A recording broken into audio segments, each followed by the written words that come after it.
Bill Gates, co-founder of Microsoft, Mark Zuckerberg, co-founder of Facebook, Gautam Adani, founder of Adani Group, Richard Branson, co-founder of Virgin Group। आपको पता है इन सब में क्या common है?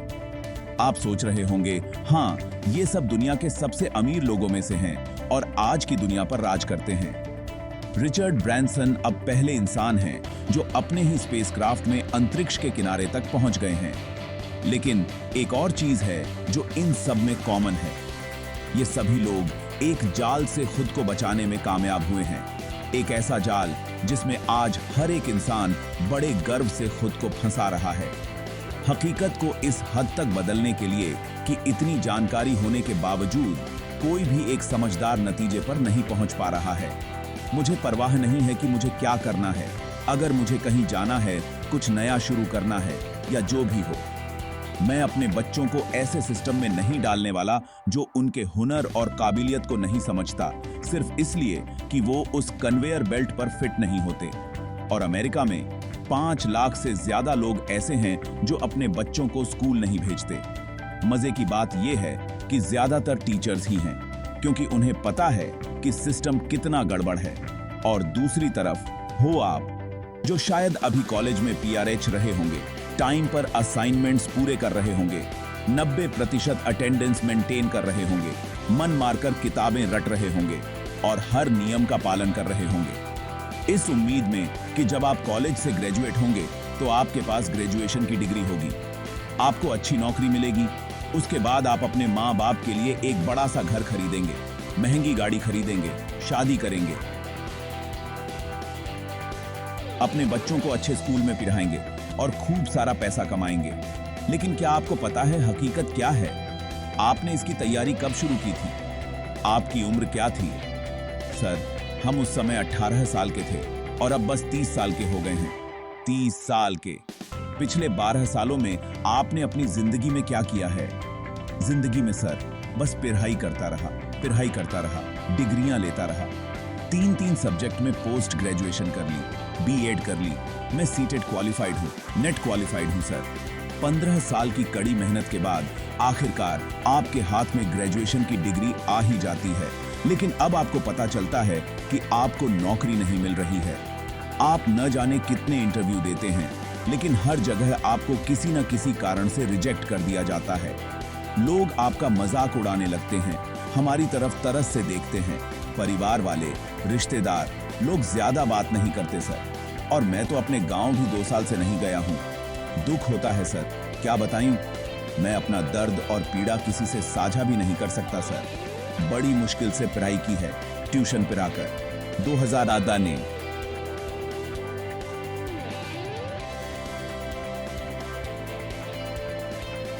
12 से ट्यूशन पढ़ा रहा हूं, अभी भी पढ़ाई कर रहा हूं और कुछ हासिल नहीं कर पाया। उल्टा हमारे ऊपर ही FIR हो गई है। आप लोगों से मिलना जुलना बंद कर देते हैं, खुद को एक कमरे में बंद कर लेते हैं और बस भगवान से प्रार्थना करते रहते हैं कि किसी तरह नौकरी मिल जाए। धीरे धीरे आपका आत्मसम्मान, आपका आत्मविश्वास कम होने लगता है। आखिरकार किसी तरह आपको नौकरी मिल ही जाती है, लेकिन उसकी सैलरी बहुत कम होती है। लेकिन मजबूरी में और क्या कर सकते हैं?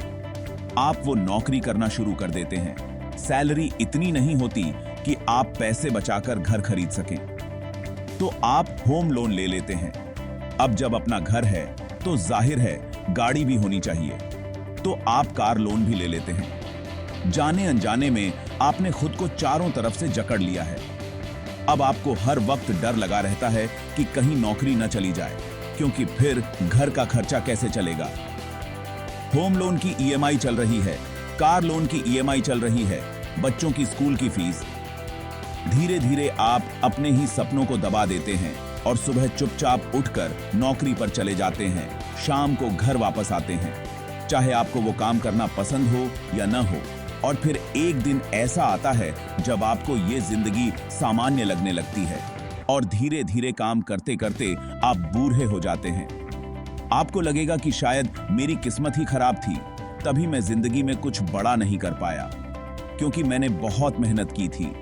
लेकिन सच्चाई कुछ और है मेरे दोस्त। जो आज तक आपसे छुपाई गई है।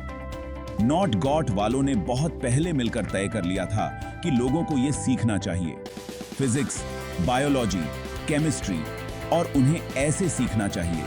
यह न्यूज़पेपर इंडस्ट्री की तरह है। अच्छा ना, ज्यादा प्रिंटिंग प्रेस, ज्यादा बड़ी बिल्डिंग, है ना?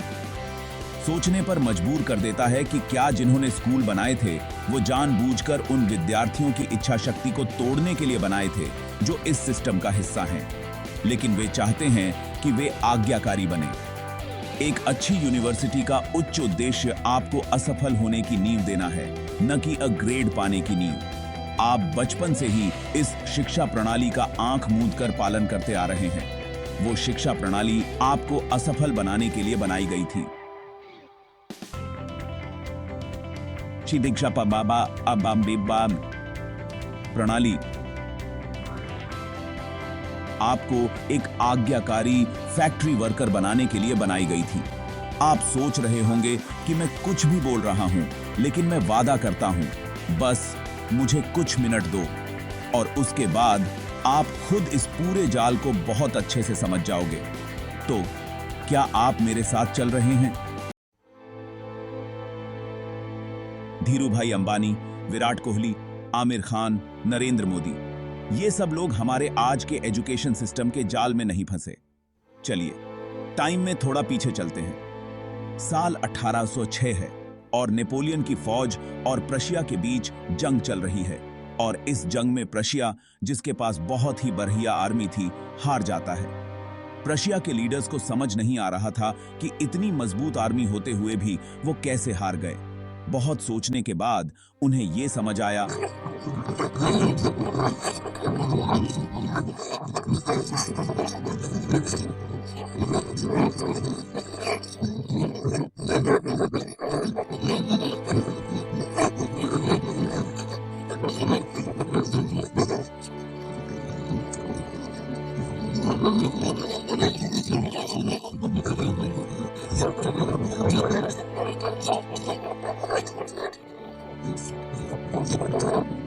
चुनौती थी ये सुनिश्चित करना कि ऐसा दोबारा कभी ना हो। पर सवाल यह है कि वो ऐसा कैसे करते। खैर, बहुत सोच विचार के बाद उन्हें एक आइडिया आया और उन्होंने एक सिस्टम बनाना शुरू कर दिया। कैसा सिस्टम? जाहिर है, एक ऐसा सिस्टम जो ये सुनिश्चित करे कि सिपाही सिर्फ वही करें जो उन्हें करने के लिए कहा जाए। और ऐसा करने का सबसे अच्छा तरीका क्या हो सकता है? उन दिमागों को कंट्रोल करना जो अभी खुद से सोचने के काबिल नहीं है, जिन्हें सही और गलत का पता नहीं है, ताकि उन्हें जो भी सिखाया जाए वो उसे सच माने। और इस तरह 8 साल का एजुकेशन सिस्टम बनाया गया। प्रशियन एजुकेशन सिस्टम 5 साल की उम्र से 13 साल की उम्र तक एजुकेशन सिस्टम अनिवार्य कर दिया गया। इसका एकमात्र उद्देश्य क्या था? प्रशिया ने 1800 के दशक के अंत में एक सार्वभौमिक शिक्षा प्रणाली बनाई, क्योंकि उन्हें डर था कि वे सैन्य श्रेष्ठता खो रहे हैं और वे आंख बंद करके आज्ञाकारी सैनिकों का एक समूह तैयार करना चाहते थे। स्पष्ट रूप से यही उद्देश्य था, आने वाली पीढ़ी को ऐसे लोगों में बदलना जो आज्ञाकारी हों, जो अपने वरिष्ठों की हर बात माने और बिना एक भी सवाल पूछे जैसा कहा जाए वैसा ही करें। इस 8 साल की शिक्षा के दौरान उन्हें केवल इतना ही सिखाया और बताया जाता है कि वे अपने वरिष्ठों के आदेशों का पालन कर सकें। उन्हें खुद के लिए सोचने लायक बनाने के लिए पर्याप्त नहीं। और जैसा कि प्रशिया के नेताओं ने योजना बनाई थी, यह शिक्षा प्रणाली उन्हें ठीक वैसा ही परिणाम दे रही थी जैसा वे चाहते थे। इस प्रकार एक ऐसी प्रणाली का आविष्कार हुआ जो भविष्य में सब कुछ बदलने वाली थी, और ठीक वैसा ही हुआ। उस समय दुनिया में एक और चीज बहुत तेजी से फैल रही थी। अंदाजा लगाओ क्या? 1760 से 1840 तक इंडस्ट्रियल रेवोल्यूशन अपने चरम पर था। ग्लोबल इकोनॉमी बहुत तेजी से एक अलग दिशा में बरछ रही थी। अब तक लोग खेती करके और अपने हाथों से चीजें बनाकर पैसे कमा रहे थे, लेकिन अब मशीन्स का जमाना शुरू हो गया था। एक मशीन एक दिन में उतना उत्पादन कर सकती थी जितना एक इंसान महीने भर में भी नहीं कर सकता था। लेकिन एक प्रॉब्लम थी।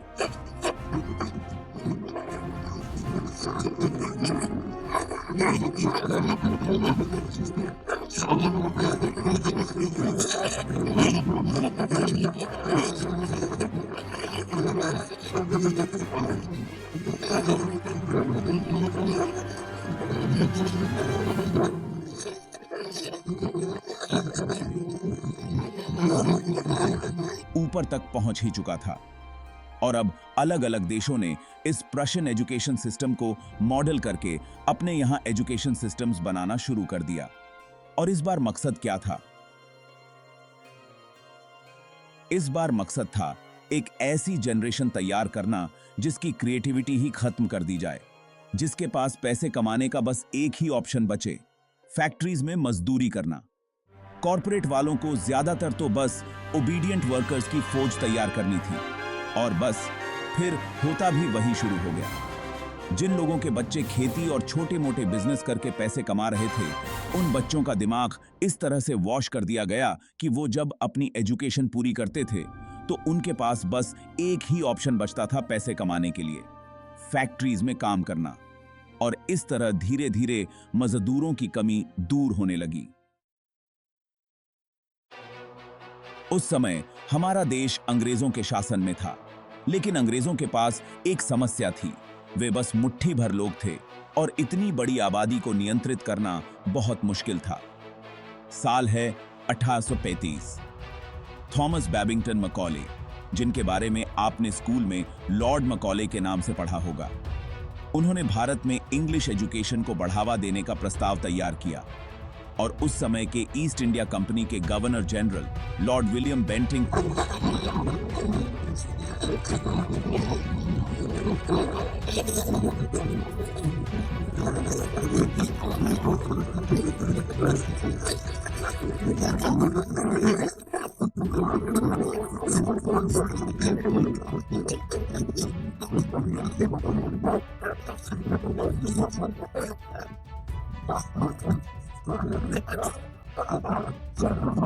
वर्ग तैयार होना चाहिए जो रंग और खून से तो भारतीय हों, लेकिन टेस्ट, विचारों, नैतिकता और बुद्धि में अंग्रेज हों। धीरे धीरे अंग्रेजों ने अपना लक्ष्य हासिल कर लिया। ऑफिस में क्लर्क से लेकर सेना में सिपाही तक हर जगह भारतीय काम कर रहे थे। अब अंग्रेज भारतीयों का इस्तेमाल करके ही भारतीयों को गुलाम बना रहे थे। यह ब्रेन वॉश इस हद तक पहुंच गया था कि भारतीय अंग्रेजों के नियमों का पालन करना अपना कर्तव्य समझने लगे थे। आप सोच रहे होंगे, वाह, अंग्रेज वाकई बहुत चालाक थे। लेकिन खैर, आजादी को 74 साल हो गए हैं। अब तो सब ठीक है ना? अगर आप ऐसा सोचते हैं तो कुछ ही देर में आप अपने इसी ख्याल पर हंसेंगे। आपके पैदा होने के बाद या शायद आपके पैदा होने से पहले ही आपके माता पिता के मन में सबसे पहला ख्याल क्या आता है? जानते हैं कि मैं अपने बच्चे को पढ़ने के लिए एक बड़े स्कूल में भेजूंगा। आज हमारे देश में स्कूल और कॉलेज पढ़ाई से ज्यादा स्टेटस सिंबल बनते जा रहे हैं। मेरा बेटा बड़े स्कूल में पढ़ता है, मेरा बेटा उस कॉलेज में पढ़ता है। जैसे ही आप बोलना शुरू करते हैं, आपके माता पिता गर्व से आपको एक अच्छे स्कूल में दाखिला दिला देते हैं और फिर निश्चिंत हो जाते हैं, यह सोचकर कि उन्होंने अपने बच्चे को एक बड़े स्कूल में दाखिला दिलाकर उसका भविष्य सुरक्षित कर लिया है। मुझे बस समय पर फीस देनी है। आप एक नए, जिज्ञासु और रचनात्मक दिमाग के साथ स्कूल जाते हैं। एक ऐसा दिमाग जिसकी कोई सीमा नहीं होती है। एक ऐसा दिमाग जिसे अगर सही तरीके से ट्रेनिंग दी जाए तो वह कुछ भी हासिल कर सकता है। लेकिन जैसे ही आप स्कूल में दाखिल होते हैं, आपको एक सिलेबस, विषयों का एक कॉम्बिनेशन दिया जाता है और फिर वही आपकी दुनिया बन जाती है। आप सुबह से शाम तक उनके बारे में सोचते हैं, आप उन्हें पढ़ते हैं और अगर आप कुछ और सोचते हैं या पढ़ते हैं तो इसका असर आपके ग्रेड्स पर पड़ता है और फिर आपको सजा मिलती है। लेकिन क्या आपके माता पिता कभी यह सवाल करते हैं कि ये स्कूल, कॉलेज और कोचिंग सेंटर असल में उनके बच्चों को क्या सिखा रहे हैं? क्या वाकई हमारे बच्चे का भविष्य उज्जवल है? क्या हमारे बच्चे को वह पसंद भी है जो उसे पढ़ाया जा रहा है? नहीं, क्योंकि उन्हें लगता है कि उनके बच्चे का भविष्य बन रहा है, उनके बच्चे को एक सक्सेसफुल इंसान बनाया जा रहा है। लेकिन अगर आप ध्यान से सोचें तो आपको एहसास होगा कि